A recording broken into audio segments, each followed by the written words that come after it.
Before the U.S. entered World War I, the country was in the middle of an economic boom due to high demand for wartime supplies by Britain and France. Trade with the Allied powers quadrupled as a result of this. However, the U.S. did little trade with Germany due to a British blockade.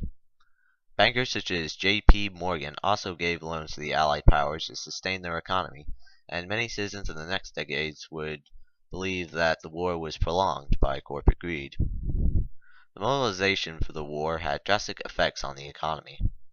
President Wilson increased taxes in order to raise money for the war effort, and government agencies such as the War Industries Board and the Fuel Administration affected the lives of common citizens by preserving supplies like food and coal. During the war, industry was kept alive by women laborers, and although the economy boomed during the war, the post-war years brought a drop in production and demand, causing a recession in 1921, right before the notorious prosperity of the rest of the 1920s.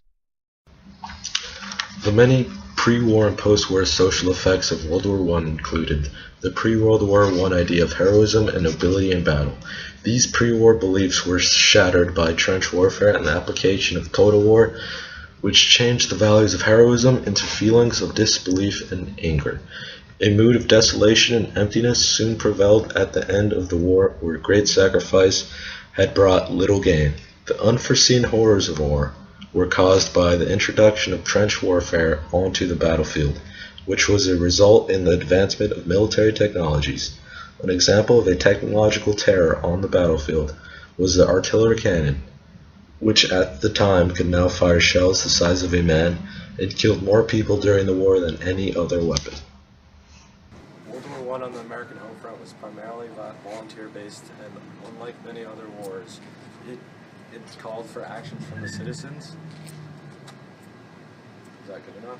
World War I started in 1914, and the U.S. kept a neutral stance until 1917 when they entered the war.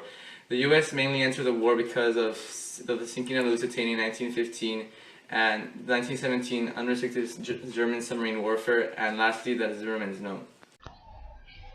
After World War I, an era of disillusionment ensued upon America, which can be seen through novels such as Great Gatsby by F. Scott Fitzgerald and The Sun Also Rises by Ernest Hemingway.